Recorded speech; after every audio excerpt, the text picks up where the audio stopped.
Hello viewers, আসসালামু আলাইকুম। কেমন আছেন সবাই? আজকে আবারও নতুন আরেকটি ভিডিও নিয়ে আপনাদের সামনে এসে হাজির হয়েছি। আর বুঝতেই পারছেন, নতুন ভিডিও মানেই নতুন আরেকটি ভিসা সাকসেস। সো আমাদের সামনে যে ভাইটা আসে বসে, তাকে দেখতেই পাচ্ছেন। তিনি রিসেন্টলি ভিসা পেয়েছেন, স্টুডেন্ট ভিসা। চলুন তার সাথে পরিচিত হই। কংগ্রাচুলেশন তাইয়ান ভাইয়া, কেমন আছেন? কেমন ফিলিংস আপনার এখন? আলহামদুলিল্লাহ, আমি কয়েকদিন আগে আমি আমার ভিসা পেয়েছি মালয়েশিয়া থেকে। আমার ইউনিভার্সিটি হচ্ছে Asia Pacific university of technology and innovation. তো ভিসা পাওয়ার পরে আমার ফিলিংসটা মানে খুবই ভালো, যেটা আসলে বলে বোঝাবার মতো না। কারণ এই ভিসাটার জন্য আসলে আমি অনেকদিন ধরে অপেক্ষায় ছিলাম। যদিও অপেক্ষাটা স্টাডি সাপোর্টস এর মাধ্যমে হয় নাই, অন্যান্য জায়গায় গিয়ে আমি অনেক অপেক্ষা করেছি, কিন্তু আমি আসলে সফল হয় আমার জেনুইন পেপারস জেনুইন সবকিছু থাকার পরেও এটা অনেকটা বলতে গেলে বিভিন্ন প্রতিষ্ঠানের গাফিলতির কারণে আমার ভিসাটা আমি পাইনি। বাট স্টাডি সাপোর্টস এর মাধ্যমে যখন আমি এসেছি, তারা এত দ্রুতই আমার ভিসাটা প্রসেস হয়েছে, সে যেটা আসলে অকল্পনীয়। আচ্ছা রায়ন ভাই, মোট কতদিন লাগছিল আনুমানিক? এটা আমার টোটালি 19 দিন লাগছে। হোয়াট, 19 দিন? ক্যান ইউ ইমাজিন 19 দিনে মালয়েশিয়ান ভিসা প্রসেস করা? It's really very tough. তো যদি সঠিক গাইডলাইন আর সঠিক প্রসিডিউরটা জানা যায়, তাহলে কিন্তু এটা কোনো কঠিন কাজ না। আর এর ভিতরে আরেকটা পার্ট আছে যে রায়ন ভাইয়ের মানে ইএমজিএস এর পার্টটা যদি একটু বলতেন, সেখানে একটা বা আপনি ধাক্কা খেয়েছেন বা স্টপ হয়ে গেছিল। আসলে আমার যখন ইএমজিএস রান হয়েছিল, রান হওয়ার 50% হওয়ার পরে একটা ঝামেলা হয়েছিল, যার কারণে হচ্ছে আমার সেটা রিজেক্ট করে দিয়েছিল ইএমজিএস। ঝামেলাটা কি ছিল রায়ন ভাই? ঝামেলাটা ছিল হচ্ছে আমার ডকুমেন্টেশন, সার্টিফিকেট।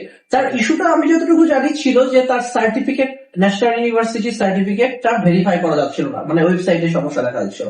তো সেটা নিয়ে খুব প্যারাপেরি, খুব দৌড়াদৌড়ি করে সেটা সর্ট আউট করা হয়েছে। সেটাও কিন্তু এই 20 দিনের ভিতরেই। তো it's like really surprising news for the students. এখন ব্যাপার হচ্ছে রায়ন ভাই, আপনার ভিসা কপিটা যদি একটু দেখাতেন ভিউয়ার্সকে। Obviously, this is my visa paper. This his dream. It's his dream.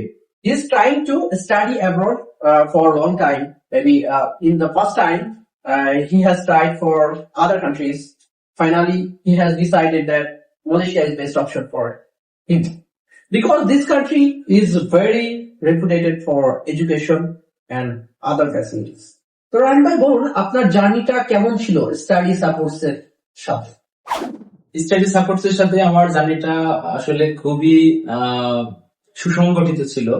কারণ প্রথম যেদিন আসছিলাম, ওনারা আমাকে বলছিলেন যে আপনার ভিসাটা আমরা দ্রুতই করে দেব। সেটা অবশ্য ওনারা বলছিলেন 1 থেকে 1.5 মাস টাইম লাগবে। তো যখন আমি আমার ভিসাটা 19 দিনের মাথায় পেয়ে গেলাম, তখন আসলে আমি কিছুটা অবাক হলাম যে ওনারা তো বললেন যে 1 থেকে 1.5 মাস সময় লাগতে পারে, কিন্তু 19 দিনের ভিতরে আমার ভিসাটা হয়ে গেল। এটা আমার জন্য খুবই আনন্দের ছিল। এবং তারপরও আমি বিশ্বাস করতে পারছিলাম না যে আসলে কিভাবে সম্ভব। কারণ আমি একটা ভিসার জন্য অনেক দিনের লেগে ঘোরাঘুরি করছি, শুধু আমি না, অনেক স্টুডেন্ট অনেক দিন ঘোরাঘুরি করে, কিন্তু আসলে তাদের সেই কাঙ্ক্ষিত ভিসা পায় না। কিন্তু এত শর্ট টাইম তারা আমাকে একটা ভিসা এনে দেবে, এটা আসলে আমার বিশ্বাস হচ্ছিল না। তারপরেও বিশ্বাস না করে আর কি, এখন ভিসা তো পেয়ে গেলাম। এখন ফ্যাক্টর হচ্ছে, আমরা স্টুডেন্টের সাথে ডিল করাটা একরকম না, সবাই একরকম না। তো মাঝে সাথে কিছু আনফরচুনেট কারণে দেখা যাচ্ছে এটা ডিলে হতে পারে। তো আগে থেকে আমরা একটা প্রিকশন নিয়ে রাখি যে লাইক একটু এক্সট্রা টাইম হাতে রাখি, যদি কোনো প্রবলেম হয়, যদি কোনো সমস্যার মুখোমুখি হই, সেটা যাতে ওই টাইমের ভিতরে আমরা রিকভার করতে পারি বা ওভারকাম করতে পারি। সেই জন্য আমরা 1.5 মাস সময় নিই, অনেক সময় 2 মাস সময় নিয়ে রাখি। সো আলটিমেটলি প্রসিডিউর আমরা 19 ডেজ বা 20 ডেজে এটা সাকসেস হয়েছে। তো এটাই সবার সাথে যে এমন হবে সেটাও না, এটা ডিপেন্ড করে ইউনিভার্সিটি র্যাঙ্ক, তাদের প্রসিডিউর। অনেক সময় একটু লো র্যাঙ্কিং ইউনিভার্সিটি একটু ডিলে করে। তো এটা নিয়ে অনেক হওয়ার কোনো কারণ নাই। আপনারা এজেন্সি বা আপনার যে কনসালটেন্সি ফার্ম, তার সাথে কানেক্টেড থাকবেন, তাদের লাইক তাদের কার্যক্রমের সাথে কোঅপারেট করবেন, তারা যেটা চায় সেটা প্রোভাইড করবেন। আশা করি আপনারা খুব দ্রুতই আপনাদের ভিসা প্রসিডিউরটা সম্পন্ন করতে পারবেন। আচ্ছা রায়ন ভাই, আমাদের স্টাডি সাপোর্টস এর কার্যক্রম এবং কোথায় আপনার লাইক কমপ্লেইন সেক্টরটা একটু যদি বলতেন যে এখানে একটু ইমপ্রুভ করা দরকার। আসলে স্টাডি সাপোর্টস এর সবকিছু আমার ভালো লাগছে। তা ভাই যেহেতু বললেন যে কমপ্লেন একটা, তো কমপ্লেন অবশ্য আমার আছে। সেটা হচ্ছে ওনাদের প্রচার অনেক কম। প্রচার কমের কারণে আসলে এমন একটা ভালো কনসালটেন্সি ফার্ম এটা স্টুডেন্টরা আসলে সহজে খুঁজে পাবে না। প্রচার কম হওয়ার কারণে এখানে স্টুডেন্ট আসতে পারবে না। তো আমি মনে করি তারা প্রচার করুক, তাদের কাজের প্রচার করুক, তাদের কাজের প্রচার করুক, যাতে করে নতুন নতুন স্টুডেন্ট এখানে আসতে পারে এবং তাদের সেই কাঙ্ক্ষিত স্বপ্নের ভিসা অ্যাচিভ করতে সক্ষম হবে। Very good suggestion, thank you very much. আসলে এটা আমরা বর্তমানে ফোকাস হচ্ছি, কারণ বর্তমান কম্পিটিশনের যুগ, যতই কথা আছে প্রচারই প্রসার। সো আমরা এটাতে ফোকাস করছি যে আমাদের সার্ভিস যেহেতু আমরা আমরা ক্যাপাবল ভালো একটা সার্ভিস দিতে, তাহলে প্রচার করলে হয়তোবা এই সার্ভিসটা আরো অনেক দূরে এগিয়ে যাবে, ছড়িয়ে পড়বে এবং সবাই জানতে পারবে যে এখানে প্রপার গাইডলাইনটা পাওয়া যায়। Okay, thank you very much Ryan ভাই। আপনার ভবিষ্যৎ পরিকল্পনা নিয়ে যদি একটু বলতেন। আমার ভবিষ্যৎ পরিকল্পনা বলতে আমি বাংলাদেশে বিজনেস করছি এবং আমি বিজনেস পারপাসে আমি লেখাপড়া করার জন্য মালয়েশিয়াতে যাচ্ছি এবং সেখানে আমি এমবিএ প্রোগ্রাম করার জন্য যাচ্ছি Asia Pacific university of technology and ইনোভেশনে।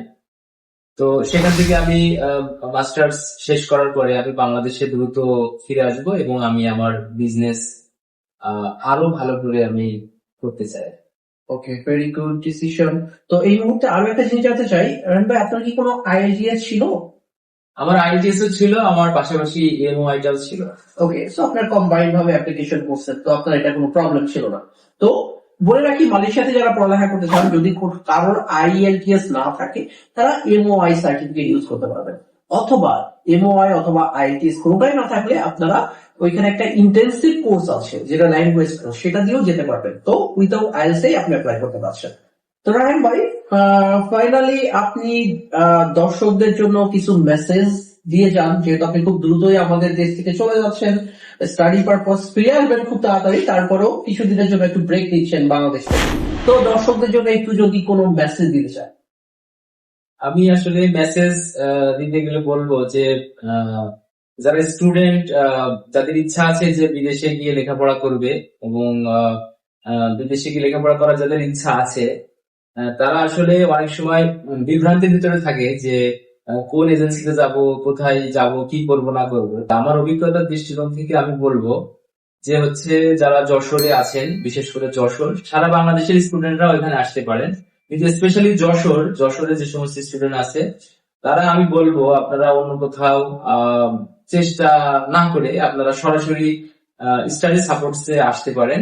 কারণ এই স্টাডি সাপোর্টস এর যিনি পরিচালক আছেন শেখ এনামুল হাসান ভাইয়া, উনি আসলে অত্যন্ত অমায়িক একজন লোক এবং উনি সাপোর্টিভ একজন মানুষ। আমি এই 19 দিনের ভিতরে যতগুলো প্রবলেম ফেস করছি, উনি খুব দ্রুত সেগুলো সলভ করার চেষ্টা করেছেন। আর সব থেকে মজার ব্যাপার হলো আজ পর্যন্ত রেকর্ড নাই যে উনি আমার ফোন রিসিভ করেন। আমি এটা শুনছি অনেক জায়গায় যে এজেন্সি যে সমস্ত কর্মকর্তা আছেন ওনারা বিভিন্ন স্টুডেন্টের ফোন রিসিভ করেন, এটা আসলে খুবই হতাশাব্যঞ্জক।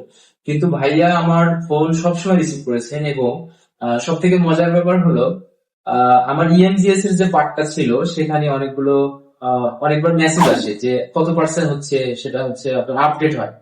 তো আমার কাছেও মেসেজ আসতো, ওনার কাছেও মেসেজ আসতো, কিন্তু আমি কখনোই সেই মেসেজটা প্রথমে দেখার সৌভাগ্য আমার হয় না।